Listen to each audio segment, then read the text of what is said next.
Bonjour! Bienvenue au podcast Projet COVID animé par moi-même, Fikria Joad. Noémie Champagne et Axel Bendor. Aujourd'hui, nous avons la chance d'avoir à nos côtés comme invité la psychologue du Cégep de Sorel-Tracy, Véronique Gervais. Merci beaucoup pour votre participation à notre podcast. Donc, on va commencer avec une première question.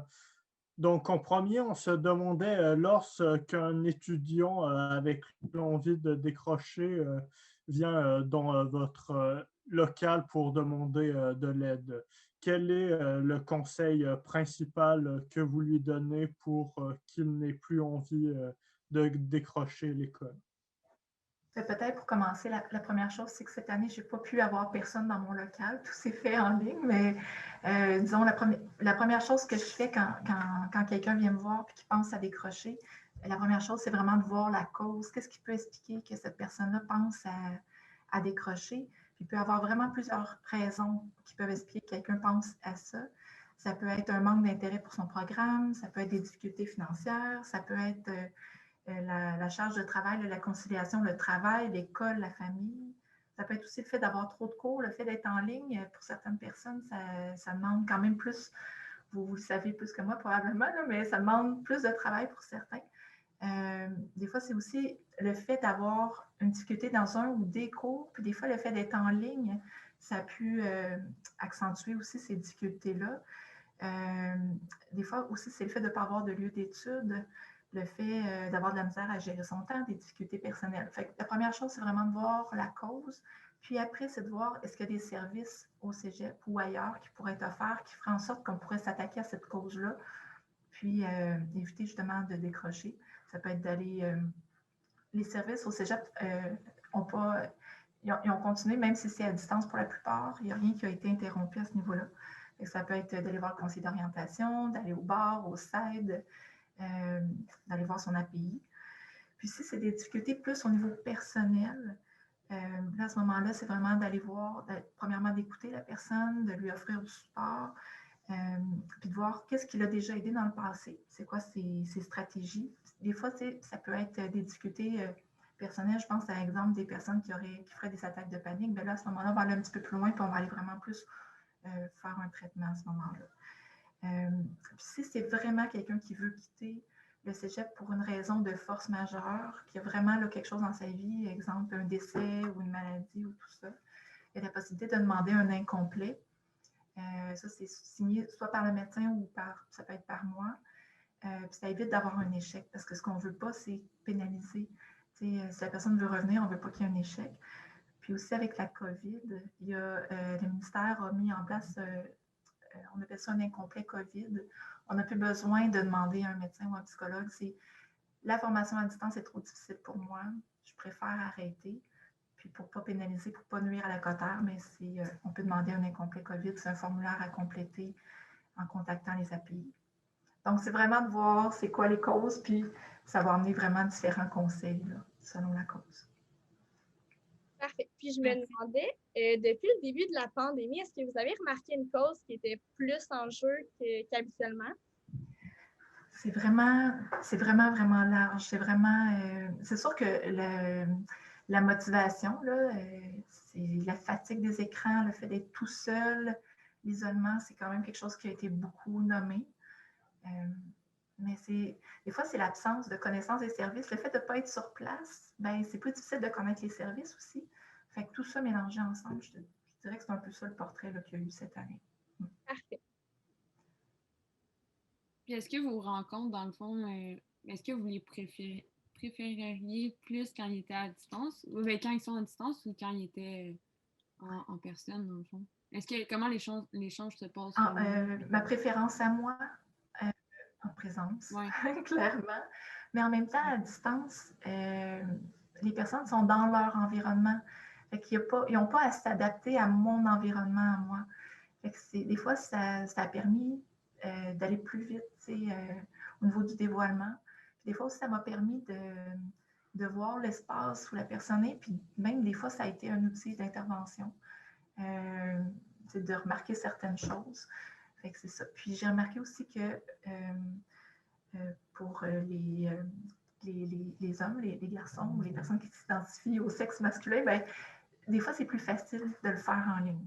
C'est comme si le fait de ne pas avoir à attendre dans une salle d'attente, de ne pas avoir à se pointer, on dirait que ça a été facilitant. Puis ça, je déteste de mettre des catégories comme ça, là, mais j'ai remarqué qu'il y avait un petit peu plus de facilité à ce niveau-là.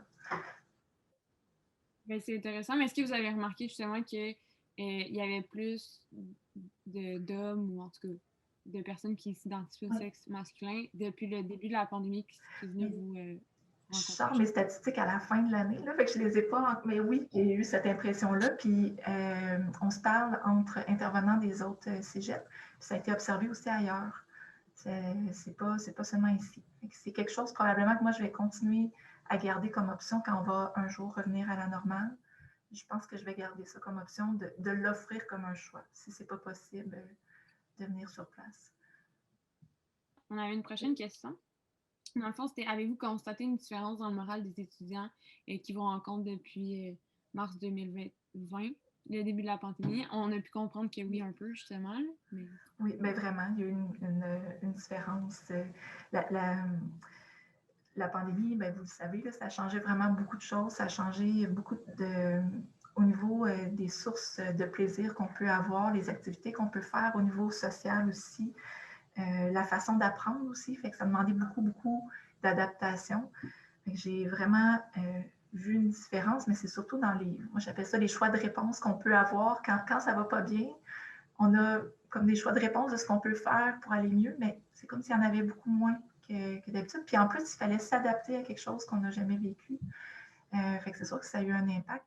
Mais j'ai comme vu différentes phases, on dirait. Il y a eu la phase du printemps dernier où j'ai comme senti, ben c'est ce qui m'était nommé aussi, le fait qu'il y a eu une pause, puis après ça, on était quand même proche de la fin de session. Il y a eu un effet un peu... ça n'a pas été si négatif que ça. Ça a comme un peu été un soulagement pour certains étudiants. Puis les professeurs ont été quand même assez accommodants. Oui, il y avait pour certains, c'était un peu plus difficile, mais il y a eu quand même une cadence un petit peu plus légère pour la fin de la session. Ce qui était plus difficile, c'était chez les gens qui avaient les travailleurs essentiels. Eux, l'anxiété, ben, tout le monde vivait de l'anxiété, mais chez les gens là, qui devaient travailler dans les dépanneurs, dans les hôpitaux, tout ça, parce qu'il y en a des étudiants là, qui sont dans ces ans. Eux, c'était quand même, au niveau du moral, il y avait, c'est ça, puis il y avait la frustration aussi de voir qu'il y en avait qui ne respectaient pas les mesures, puis qu'eux étaient encore au front, puis il y avait toute l'anxiété par rapport à l'inconnu. Puis moi, j'ai vu que le moral a été, au niveau de l'humeur, tout ça, ça a été un peu différent à l'automne, la session d'automne, où là, il fallait vraiment s'adapter à l'éducation en ligne, faire sa formation en ligne. La gestion du temps n'est pas la même, on ne voit plus personne. Les gens en première session qui ne connaissent pas les services, qui n'ont pas les repères. Il y a des gens que j'ai eu à voir sur place, parce que dans ce temps-là, je loue une classe. Là, quand je réserve une classe, là, quand je n'ai pas le choix, que les gens n'ont pas l'espace chez eux pour faire les rencontres. Je ne savais pas du tout, là, c'est où la cafétéria, c'est où la coop. Ben, ils savaient la coop, mais c'est comme... c'est quand même... fait que c'est ça. Mais au niveau du moral, j'ai senti à la session d'automne qu'il y avait vraiment beaucoup d'adaptations à faire, puis l'humeur était un petit peu plus dépressive. Quand l'hiver arrivait, là, c'était quand même... Ça l'est toujours, mais on dirait que c'était encore plus amplifié. Le manque de relations sociales, ça a été quand même difficile. Ceux qui avaient un emploi à l'extérieur, ça permettait quand même un contact social. C'est ça. Mais pour certaines personnes, par exemple, le fait d'être à distance, ce que j'ai remarqué, c'est que, puis ça m'a été nommé plusieurs fois, il y en a pour qui ça a été aidant. Le fait de ne pas avoir de transport, de temps de transport, de ne pas avoir de frais, c'est par rapport à tout ça. Les gens qui ont des jeunes enfants, ça a été aidant. Les gens qui ont des ennuis de santé aussi, il y en a pour qui ça a été aidant. Puis il y a des gens aussi qui sont plus à l'aise avec le fait, qui n'aiment pas trop le côté social. Fait que ces gens-là, c'était un petit peu moins difficile pour eux. Puis à l'hiver, j'ai l'impression que les gens qui ont continué à la session d'hiver, c'est les gens qui s'étaient adaptés à la session d'automne. Ceux qui n'aimaient pas ça ont quitté. J'ai un peu moins senti ça. Par rapport à l'école à distance, j'ai senti que c'est un petit peu moins lourd à l'hiver. Mais là, à ce temps-ci de l'année, je pense que tout le monde est fatigué, épuisé, démotivé. C'est vraiment comme des vagues un peu. C'est un peu ça comme ça que je le décrirais, là. Je trouve ça intéressant justement de voir les différentes vagues au fil du temps, puis aussi de voir un peu qu'il y a du positif aussi dans ça, parce qu'on parle donc bien toujours du négatif et tout. Fait que je trouve ça intéressant de voir que justement, il y a des gens qui ont plus préféré ça puis tout. Je trouve que ça donne un peu espoir un peu aussi. Ouais, Oui, puis il y a même, toujours des avantages. puis il y a même des gens pour qui revenir en présence à 100%, ça va être un défi aussi. Ça va être, là, on est. Et même le jour où ça va revenir, on va être dans une autre étape aussi. Là. Pour certains, ça va être libérateur de revenir à 100%, mais pour d'autres, ça va être un défi. Fait que je le vois comme vraiment des étapes qui vont suivre. Là. Mais est-ce que vous avez remarqué une hausse des premières sessions, justement, qui est venue vous voir ou par rapport où que l'élève est rendu dans son parcours, mettons? Les services étaient moins connus un peu, puis habituellement, les professeurs ou les amis dans la classe voient quelqu'un qui ne va pas bien, puis me référaient. Fait que j'ai pas vu qu'il y avait plus de première année. Habituellement, je pense que j'en ai plus que ça, habituellement. OK. Mais je pense que ce que j'ai vu chez les premières années, c'est tout un défi de commencer le cégep dans ce contexte-là. Puis il y a des programmes où il n'y avait rien là, en présent. Je pense entre autres à Sciences humaines. Là. Votre programme, il n'y avait pas de cours ou qu'il y avait peut-être un cours, mais qui n'était pas un cours de sciences humaines. C'est ça. Mais il y a des programmes où il y avait des cours en présence, puis on quand même créé des liens un peu. C'est ça, ça varie aussi d'un programme à l'autre. OK, parfait. Puis, dans le fond aussi, on se demandait comment l'école à distance peut nuire à la santé d'un étudiant, mais la santé mentale. Mais on peut aussi parler de OK. Ben, un peu comme je disais tantôt, ça dépend. Pour certaines personnes, ça a été plutôt positif d'être à distance. Le fait de rester à la maison, d'avoir les gens qui viennent de l'extérieur, ils ne perdaient pas le contact avec leurs amis, avec leur famille, mais ils ne perdaient pas le contact avec leurs amis. Ils ne pouvaient peut-être pas les voir, mais ils restaient dans leur réseau, peut-être le même emploi. Fait que pour certaines personnes, ça a été aidant. Fait qu'il ne faut comme pas généraliser. Mais en quoi ça peut nuire le fait de faire l'école à distance, c'est toute la richesse du contact informel, entre autres, qu'on perd en étant à distance. Avant le début du cours, à la pause, parler avec les autres personnes, tout ça. Sentir qu'on n'est pas tout seul, qu'il y a d'autres personnes qui sont dans le même état d'esprit que nous, de le sentir. Tout le monde est fatigué ou tout le monde a trouvé le cours difficile. Tout ça, ça vient un peu normaliser notre état. Fait que ça, c'est sûr qu'on l'a un peu moins en étant à distance. Puis le fait de pouvoir aussi avoir des échanges, ça permet aussi de demander à notre personne à côté, j'ai pas bien compris ou j'ai pas pu noter mes choses, de rire, d'apprendre à se connaître, tout ça. Fait que, l'isolement, le sentiment d'appartenance aussi au cégep, tout ça qui n'a pas pu se développer autant. C'est ça. Mais il y en a d'autres pour qui le fait de rester tout seul, ça les aide. Mais je pense que le fait de perdre la richesse là, du contact informel, ça a eu un effet. Le fait aussi de perdre le contact avec les professeurs, de se sentir valorisé par les professeurs, de créer d'avoir des modèles plus. C'est difficile aussi pour les professeurs d'enseigner à distance, puis de créer un contact. Tout le monde a eu à s'adapter à tout ça. Il y a la fatigue des écrans. Je ne sais pas si vous en avez entendu parler de la fatigue des écrans. Je ne sais pas si vous l'avez vécu, mais c'est quand même pas la même chose. Là. Comme là, on se parle à distance, d'avoir toujours cette frontière-là avec les écrans. C'est plus difficile au niveau de l'attention. Il y a une fatigue quand on passe toute sa journée là-dessus. Puis en plus, le soir, il faut faire notre étude avec les écrans. Ça peut avoir eu un effet sur la fatigue. Quand on est plus fatigué, mais on a moins le goût de faire des choses qui nous font du bien, donc ça affecte notre morale. Mais pour certaines personnes, ça a été plutôt positif d'avoir les cours à distance parce qu'ils pouvaient réécouter les cours qui étaient enregistrés. Fait que, ça peut, les gens qui ont de la difficulté avec leur attention, tout ça, ça peut aider. Ce que j'ai beaucoup entendu aussi, c'est le stress lié au fait de ne pas pouvoir poser des questions au professeur. Des fois, c'est difficile de poser des questions à la fin du cours ou d'attendre la réponse. L'anxiété, là, ça a vraiment eu un effet au niveau de l'anxiété à ce niveau-là. Puis, la perte de motivation. Le cégep, c'est pas juste une boîte à cours. Hein. Il y a toute la vie parascolaire, sportive, le fait de faire partie d'une équipe, tout ça. Ça joue, ça vient dire le mot, là, pimper notre humeur. Ça vient remonter notre humeur, le fait de tout ça. Puis une autre chose qui a pu aussi jouer au niveau du moral, c'est les étudiants qui vivent vraiment dans un milieu difficile, un milieu familial ou pas nécessairement familial, mais l'endroit où ils vivent, où c'est difficile, ils n'ont pas la pause en venant au cours de s'éloigner de ce milieu difficile-là, de rester toujours avec ses parents ou avec un conjoint ou une conjointe avec qui c'est tendu, difficile, peut-être même violent. C'est sûr que ça a été tout un défi pour certains étudiants du cégep. Fait que tout ça mis ensemble. Mais pour d'autres personnes, ça a été positif parce que c'était un environnement soutenant. Fait que c'est vraiment un mélange. Ouais, il y a toujours comme deux côtés là, de la médaille, mais je trouve que c'est vrai justement parce que, tu sais, juste devoir étudier, mettons, moi, j'aimais ça quand j'allais à l'école, puis il y avait plein de monde à la bibliothèque, fait que là, j'étais comme, ah, ok, tout le monde étudie, on est tous dans le même bateau. De toujours être chez soi, en train de faire ses affaires, ça devient lourd à la longue, là, personnellement.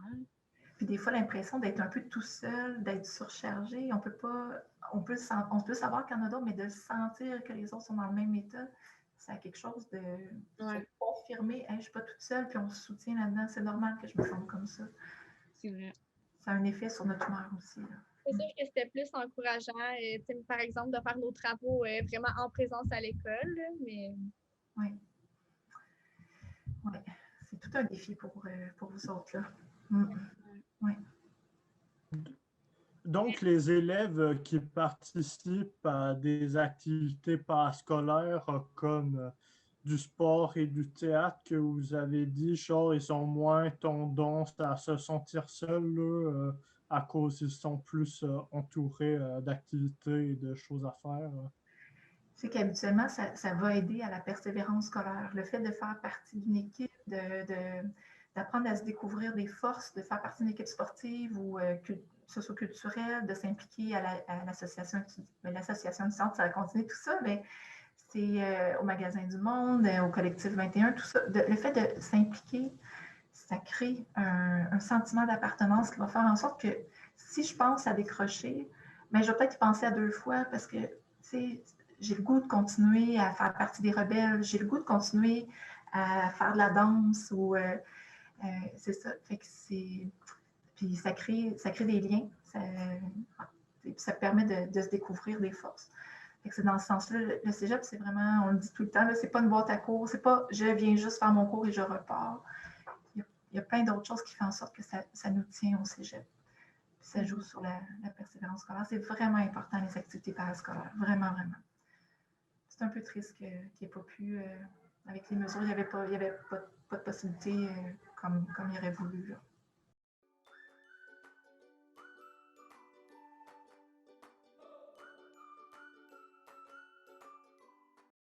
Moi, j'avais une autre question. Oui. Je me demandais comment on peut prévenir le décrochage scolaire. C'est sûr que c'est plus difficile depuis 1 an parce que c'est ce qu'on vient de dire. Dans le fond, tout ce qui aidait à la persévérance scolaire, tout le fait de faire partie d'une équipe socioculturelle, de faire partie de tout ce qui est autour de la vie est beaucoup plus limité. Fait que c'est vraiment le sentiment d'appartenance qui est vraiment... on est un petit cégep. C'est vraiment notre force ici à Sorel d'avoir des rapports. On croise des professeurs, ils reconnaissent, ils vont vous interpeller par votre prénom, de faire partie d'une équipe. Tout le monde se croise. On n'est pas dans un immense cégep où on ne recroisera jamais les personnes. Fait que tout ça, ça vient... le côté humain, ça a eu un effet, fait que ça a été plus difficile au niveau de la motivation, je pense, de ne pas pouvoir se raccrocher à ça. Fait que vous avez eu tout le monde à apprendre une nouvelle façon d'être au cégep. Fait que comment prévenir?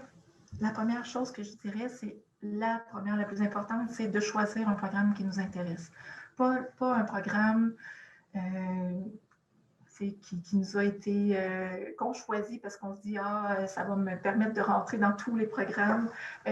Si ce n'est pas ça notre intérêt. Il faut vraiment choisir quelque chose qui nous convient, qui va rejoindre nos forces, nos talents, nos valeurs, puis notre projet futur. Ça, c'est la première chose, vraiment choisir un programme qui nous intéresse.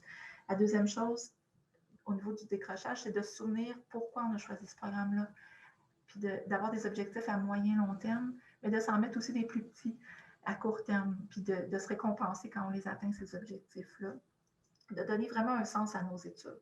Pourquoi je suis en sciences humaines? Pourquoi je suis en éducation spécialisée? Qu'est-ce que ça va m'apporter? Parce que si ça n'a pas de sens, ça va être difficile de se projeter, puis notre motivation, elle ne sera pas intrinsèque, elle ne sera pas en dedans de nous, elle va être parce qu'un jour, je vais avoir un bon salaire, mais ça ne va peut-être pas être tangible, puis ça ne va peut-être pas nous emmener autant de satisfaction.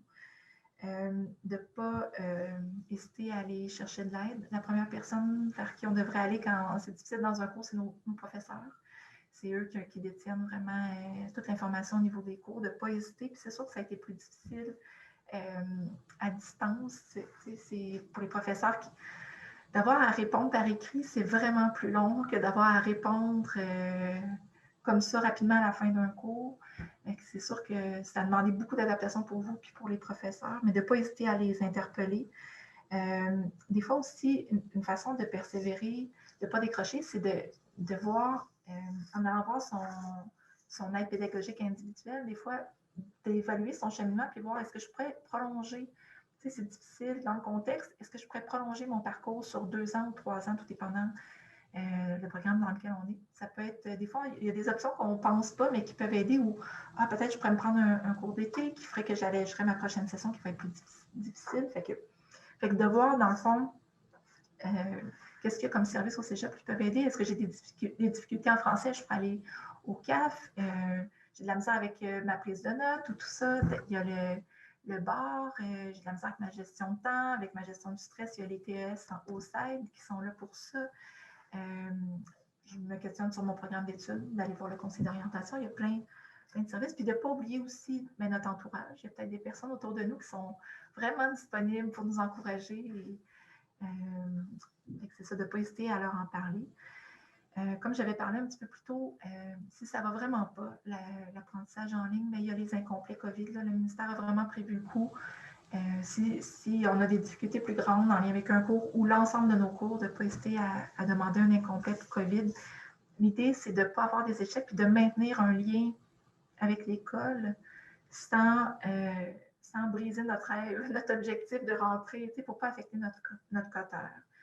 De vraiment maintenir un lien avec le cégep sans dire « Ah ben là, c'est foutu, ma cotaire est tellement plus bonne que je ne peux plus rien faire. » Fait que l'idée, c'est un peu en prévention qui ont pensé à cette mesure-là. Les incomplets COVID, puis si on a vraiment une situation très, très grave qui fait qu'on doit arrêter, mais de ne pas hésiter à aller vers l'incomplet.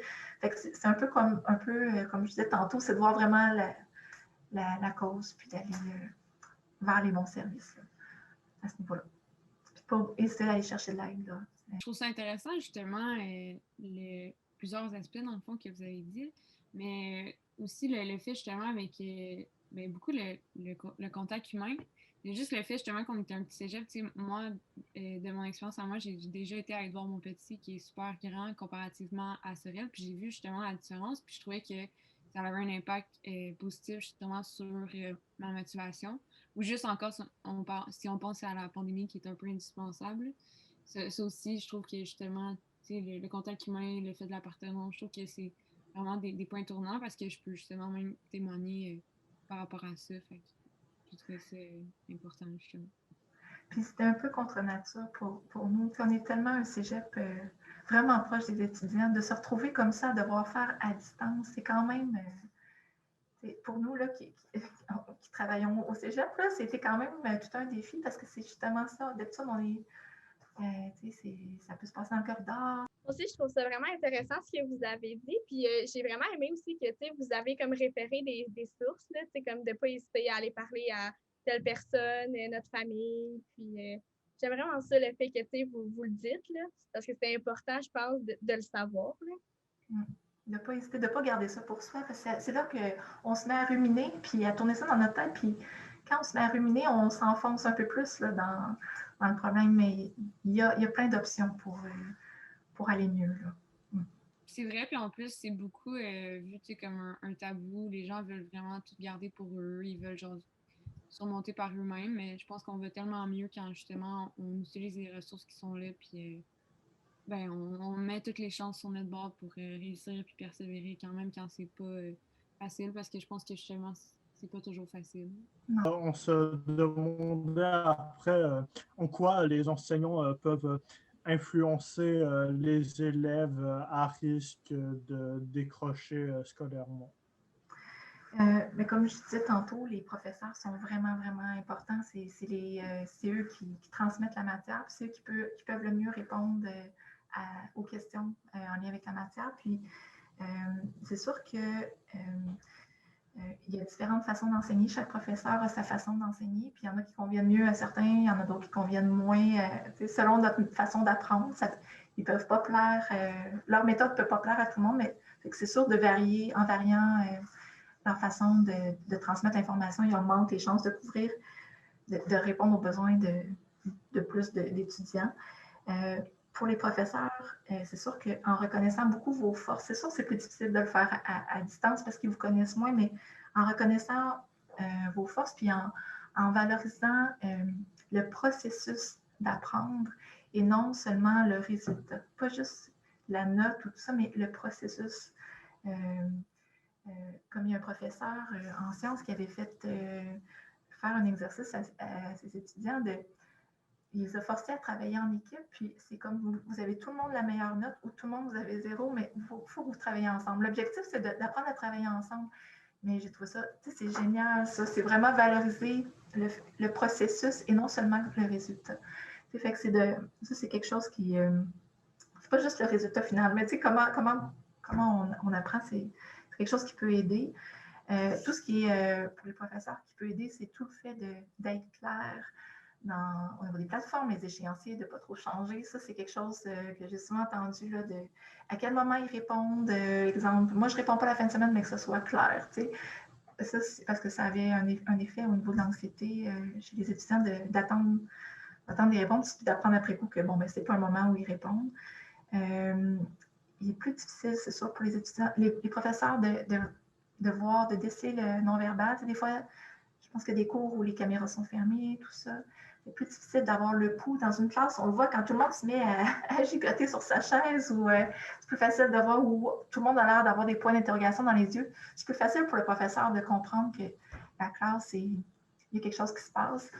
C'est tout un défi pour eux, mais c'est ça, de vraiment aller valider, les professeurs de vraiment aller valider, avez-vous bien compris, mais pas attendre. Les premiers qui vont répondre oui, c'est ceux qui ont compris. Peut-être de s'assurer que l'ensemble a compris, mais vraiment d'être encourageant, d'être constructif. Ils ont eu toute une tâche, ils ont eu à s'adapter cette année, là, les professeurs, là, de changer un cours en présence puis le mettre en ligne, c'est vraiment pas la même chose. Fait que tout le monde a été en adaptation, autant les professeurs que vous autres. Je leur lève mon chapeau, je vous lève mon chapeau, ça a été tout un défi. Fait que c'est de faire vraiment notre possible pour se soutenir là-dedans puis d'encourager pas seulement le résultat, mais tout ce qui vient avec aussi. Là. C'est vrai, moi, j'ai eu quelques professeurs comme mon professeur d'histoire qui nous montre, qui nous dit genre que pour lui, c'est plus dur d'être avec l'attention de tout le monde devant un ordi. Genre, c'est pour ça que lui, il essaye un peu de nous faire retourner en classe quand la COVID est moins importante. Genre, donc, on voit ça, je vois ça dans plein de profs que je côtoie. Oui, puis on pense des fois que les professeurs, parce qu'ils sont professeurs, ne sont pas affectés par la situation, mais non, c'est bien qu'ils soient capables de le nommer. Tu sais, on est tout le monde dans le même bateau dans cette situation-là. Là.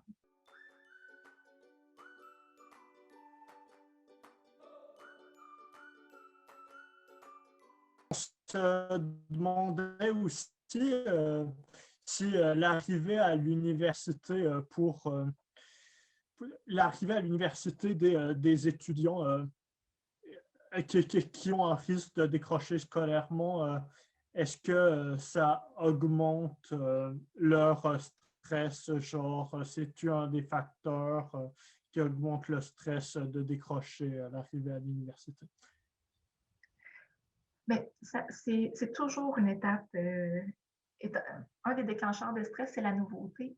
avec le fait de s'en aller à l'université, c'est habituellement quelque chose qui est quand même stressant. Fait qu'il y a toujours, peu importe là, pandémie, pas pandémie, c'est toujours, ça amène toujours ça. Ça amène aussi le fait, des fois, on est rendu, on s'est dit, ah, j'ai toujours voulu faire ça, puis on arrive là, puis on peut être hésitant par rapport à notre choix. Ça peut être aussi, on peut être déçu aussi de se dire, ben moi, c'est ça que je voulais faire, puis finalement, ben, j'ai pas que j'atteins pas mon objectif que j'avais. C'est sûr que d'avoir un plan B puis un plan C, avoir d'autres options, ça peut aider à gérer le stress, à diminuer, à composer avec le stress que ça emmène. On se sent moins pris au dépourvu quand on a prévu autre chose. C'est sûr qu'il y a des étudiants, c'est ça, qui vont vivre une déception là, à cette étape-ci, puis que ça amène oh mon Dieu, il faut que je me revire de bord, il faut que je trouve autre chose. Fait que c'est sûr qu'il y a ça là, qui peut se passer.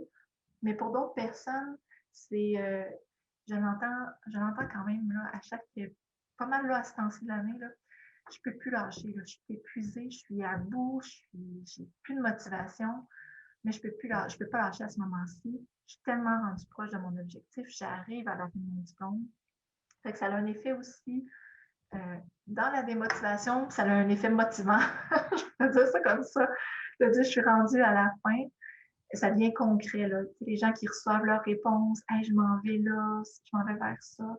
Fait que, il y a une grande fatigue, mais en même temps, ce que je sens, c'est que c'est plus concret, puis c'est plus. On s'approche du but. Là. Fait que c'est très rare là, qu'on va voir à ce temps-ci, en fin de deck, que les gens vont décrocher. C'est très, très rare. Ouais. En tout cas, de mon expérience à moi. Oui, mais c'est sûr, c'est parce que, tu sais, comme on a dit tantôt, s'il y a un sens à ce que la personne fait, elle a plus tendance à vouloir continuer. Donc, sachant que c'est la fin, ben, c'est toujours le dernier coup à donner, comme on dit. Est-ce que vous remarquez une différence entre les filles et les garçons au niveau du décrochage scolaire? Est-ce qu'il y a plus de filles que de garçons qui viennent vous voir? C'est ça. Comme je disais tantôt, des fois, je dis mon garçon, fille, ou qui s'identifie au sexe masculin, au genre masculin ou au genre féminin. Je demande plus ça. Fait que je compile plus non plus au niveau du genre. Je n'ai pas de statistiques par rapport à ça. C'est sûr, comme je disais tantôt, il y a eu un petit peu plus. Ce que je remarque, c'est que bon, les hommes, on va le dire comme ça, attendent souvent plus à la limite pour demander de l'aide. Mais en général, j'ai plus de filles qui viennent. Mais au niveau du décrochage, moi, je ne sais pas si au niveau du cégep, ils ont des statistiques là-dessus. Moi, je ne vois pas de différence du tout par rapport à ça. Puis sur 10, il y a combien d'élèves qui viennent vous parler, là, qui se sentent seuls et démotivés? Démotivée, là, ben, je n'ai pas non plus une statistique là-dessus, là, mais je mettrais là, en ce moment là, un gros 8-9 sur 10 pour ne pas dire 10. Au niveau de la motivation, là, on est en avril, fin de session, là, c'est toujours quand même un défi. Et je dirais que la démotivation là, est quand même beaucoup là. Puis comme on parlait tantôt, tout ce qui habituellement nous aide à nous accrocher, c'est tout le parascolaire, le contact social, tout ça, c'est pas tant le fait de faire les cours en ligne, on dirait cette session-ci, c'est le manque de contact social, c'est le fait de ne pas pouvoir voir les gens. C'est sûr qu'au niveau de la motivation, là, si je ne l'entends pas à chaque rendez-vous, je l'entends pas mal presque à tous les rendez-vous. La motivation est difficile à ce temps d'année. Au niveau de la solitude, ça dépend. Il y en a qui sont entourés plus que d'habitude en étant à la maison parce qu'ils ont justement leur chum, leur blonde, leurs parents, leurs amis proches. Mais il y en a pour qui c'est plus difficile. Au niveau de la solitude, par exemple, à la session d'hiver, ce qu'il y a, c'est qu'il y en a beaucoup. Il y a des programmes qui sont en stage. Fait qu'il y a un semblant de vie normale qui reprend. Je pense entre autres à l'éducation spécialisée, à les finissants de techniques juridiques qui sont en stage, techniques administratives puis bureautiques qui s'en vont en stage.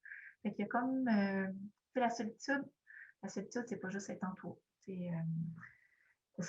On peut se sentir seul en étant entouré de gens, mais il y a comme un semblant de routine un peu plus normale qui reprend. C'est ça. Fait que c'est pas tout le monde qui se sent seul. J'entends un petit peu moins mais il y a quand même ça. Mais la démotivation, ça, je l'entends vraiment beaucoup. C'est vrai que c'est difficile là, au niveau de la démotivation de ne pas avoir de contact humain. Là. de contact social, c'est vraiment difficile. C'est même pour moi, là, personnellement, je trouve ça difficile là, d'être comme renfermée, mettons, dans ma chambre, puis de faire mes cours. Puis, Oui, c'est ça. Il y a des personnes qui ont extrêmement besoin, tu sais, les gens plus extravertis ou tout ça, qui ont besoin de contacts sociaux. Puis il y a des gens qui sont moins à l'aise avec les relations sociales. Eux, sont comme à l'abri à la maison un peu, puis ils se sentent bien. Ou des gens un peu plus introvertis qui aiment ça être seuls. Fait que c'est ça. Fait que, mais d'avoir des gens autour de soi, c'est souvent motivant. Fait que, oui, je suis d'accord avec. J'ai pas de doute sur ce que tu viens de dire. Moi j'ai le goût de vous demander, dans le fond, comme vous, par rapport à votre travail, est-ce que vous vous sentez comme plus démotivé ou, mettons, c'est comme plus personnel, mais depuis tantôt, on parle des étudiants, des professeurs. Fait que je me posais la question en tant que psychologue, comment.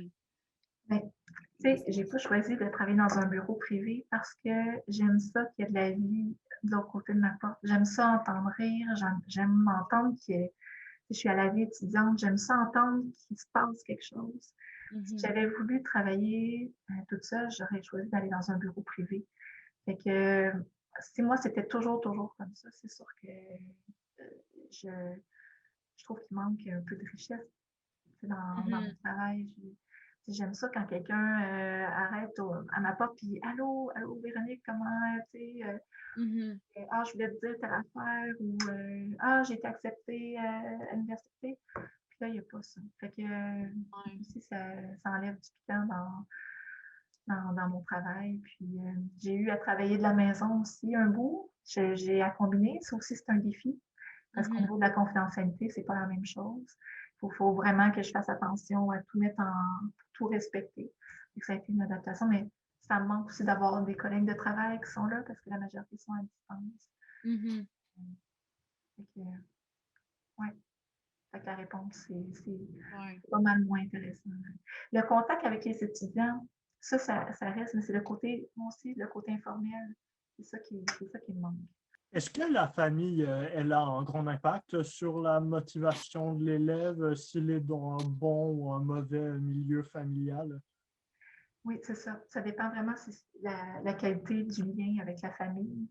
C'est sûr que si la personne reçoit trop de pression ou si il y a des étudiants, des fois, qui ont à prendre soin de leur famille, c'est eux qui peuvent avoir quelqu'un dans la famille qui est malade ou tout ça, qui ont à prendre soin. Le fait, s'il y a des difficultés avec la famille, ça va avoir un impact. Fait que c'est sûr que là, ça va jouer. Ça peut jouer, puis ça peut ajouter comme une lourdeur. Des fois, en plus d'avoir à être un étudiant, ça peut avoir un effet c'est ça, plus lourd.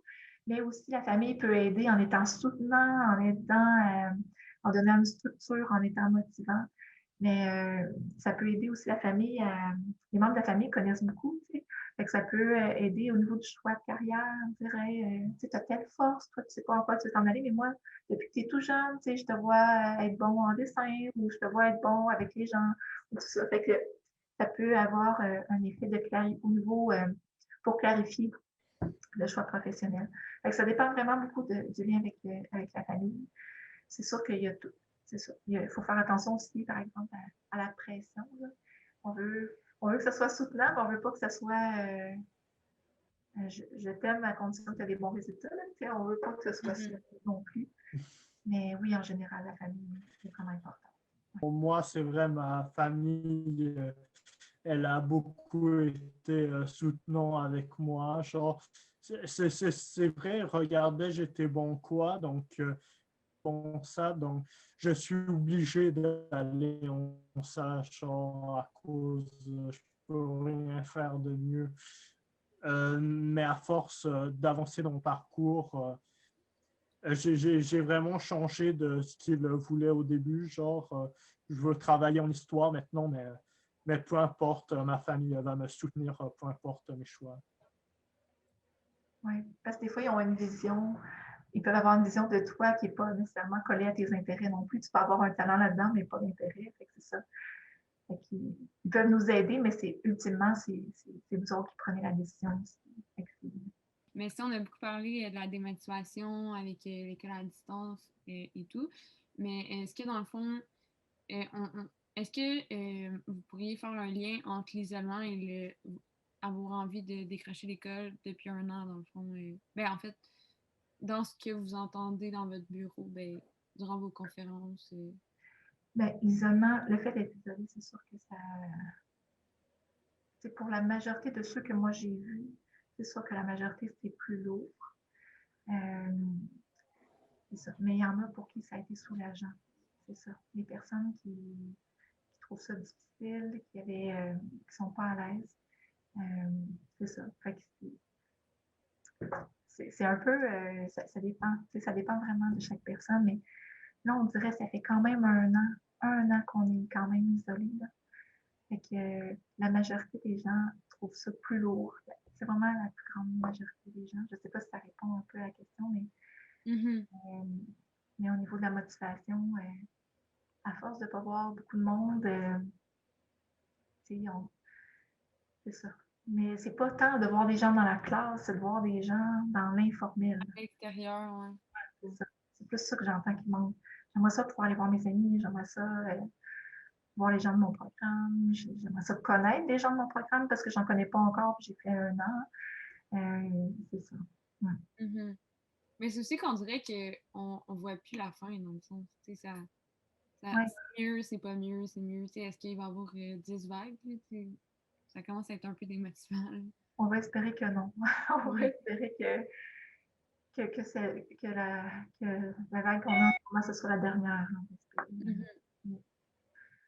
Puis, dans le fond, on avait un peu répondu déjà, là, mais je me demandais comment on motive un élève avec l'idée de décrocher l'école. Tantôt, je sais qu'on a beaucoup regardé les causes et qui faisaient en sorte que, mais comment on jouerait sur sa motivation, mettons. Comment on peut motiver? Ben, c'est ça. Premièrement, c'est pas toujours négatif de décrocher. C'est pour certaines personnes de se rendre compte finalement que c'est pas le programme qu'on veut. Que finalement, peut-être que je serais mieux d'aller dans un DEP ou je serais mieux de prendre une pause pour vraiment réfléchir puis partir en voyage. Ce n'est pas le temps en ce moment de partir en voyage, mais dans un autre temps. C'est ça, je veux juste dire, décrocher, ce n'est pas nécessairement négatif, ça dépend. C'est pour ça qu'on parle toujours, il y a la réussite scolaire puis il y a la réussite éducative. La réussite scolaire, c'est réussir ses cours puis finir par avoir son diplôme. Mais la réussite éducative, c'est plus général, c'est se développer, c'est développer son potentiel. C'est ça. Fait que décrocher, c'est pour faire en sorte qu'on va avoir une réussite éducative au bout de la ligne parce qu'on va se rapprocher de ce qui nous ressemble le plus. Ben, c'est ça. Fait que c'est pas négatif en soi. Fait que c'est ça. Comme on avait parlé, c'est vraiment de voir les raisons qui nous amènent à penser à décrocher, puis voir les options, voir un peu qu'est-ce qui peut être fait. Puis comme on avait parlé là, il y a l'option de l'incomplet, il y a voir qu'est-ce qui a aidé dans le passé. Voir aussi est-ce qu'il y a un trouble qui ne serait pas diagnostiqué, qui pourrait expliquer qu'on a des difficultés. Puis voir est-ce qu'il y a quelque chose qui peut être fait par rapport à ça, peut-être des accommodements ou tout ça. Puis le fait de normaliser que c'est normal d'être moins motivé par période. C'est pas grave, on est un peu tous là-dedans. Mais en ce moment, c'est facile de penser qu'on est tout seul à être dans cet état-là. Puis quand on pense qu'on est tout seul, ben on s'en veut de se sentir comme ça. Fait en plus de ne pas se sentir bien, on se tape sur la tête de ne pas se sentir bien, fait qu'on se sent encore moins bien.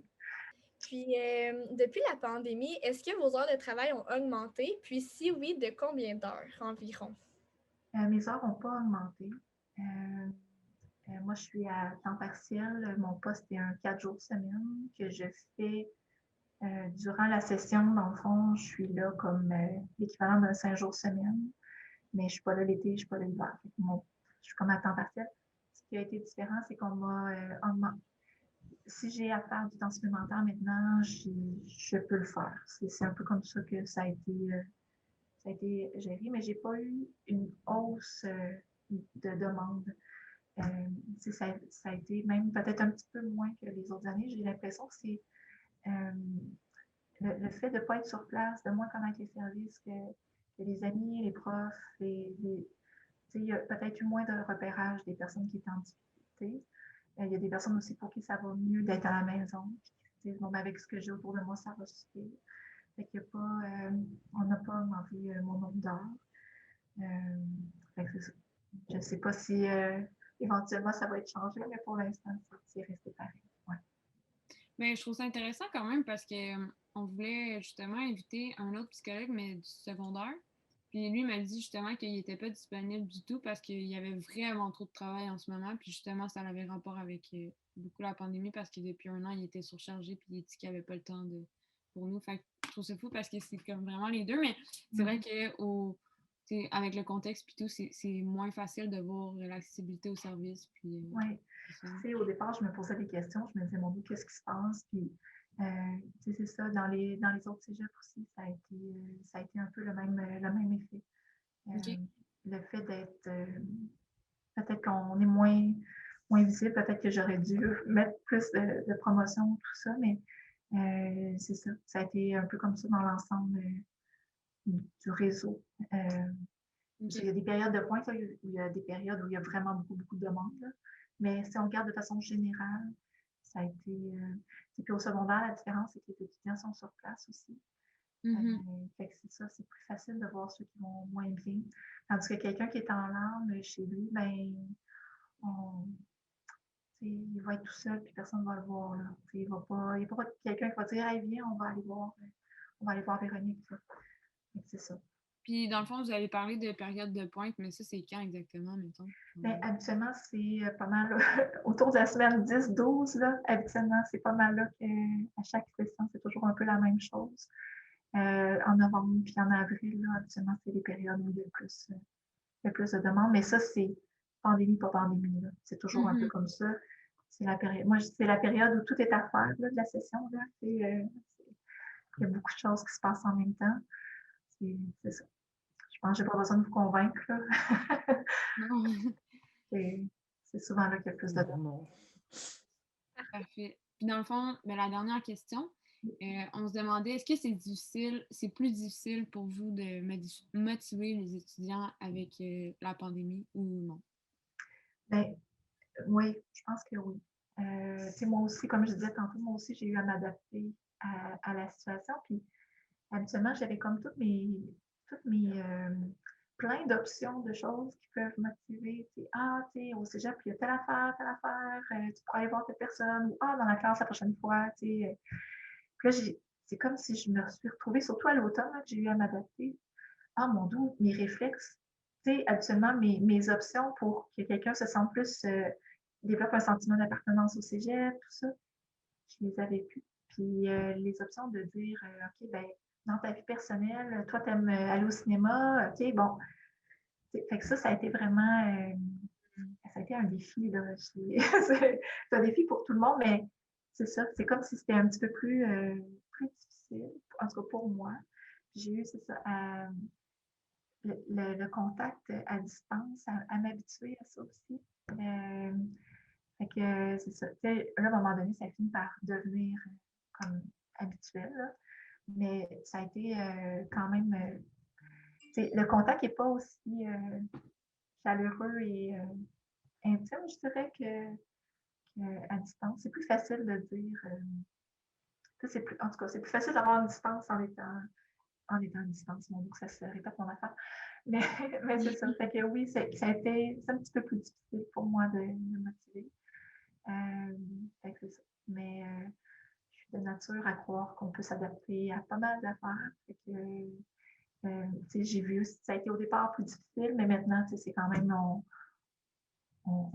c'est quand même possible je pense, de trouver d'autres options dans le contexte.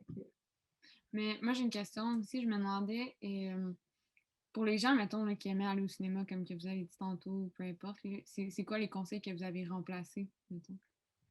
Bien, ça a été vraiment de voir qu'est-ce qu'ils faisaient déjà. Netflix a été très, très populaire cette année. Ça a été vraiment effrayant. Mais c'est ça, c'est de voir qu'est-ce qu'il y a. Puis des fois, il y a des choses qu'on faisait avant puis qu'on a arrêté de faire parce qu'on manque de temps. Veux pas, là, le rythme a quand même diminué. Là, vous êtes en fin de session, là, ça ne paraît peut-être pas, mais de sauver du temps, de sauver du temps de transport, puis de temps qu'on perd un petit peu dans l'informel. Il y a plein d'autres temps qu'on gagne. Puis il y a des gens qui se sont mis à dessiner, faire de la peinture, lire des livres, des choses qu'ils n'avaient plus le temps de faire. Ou j'ai toujours voulu apprendre à jouer un instrument de musique, puis je ne l'ai pas fait. Fait que des fois, ça a fait remonter des vieux rêves ou qui était un peu caché. Fait que, c'est ça. Fait que des fois, c'est juste d'aller dans la nature ou peu importe, mais il y a plein d'autres choses qu'on peut faire, mais qu'on se dit tout le temps, j'ai pas le temps. Là, on a un petit peu plus de temps. Merci beaucoup d'avoir été une invitée à notre podcast. On a eu un échange super enrichissant.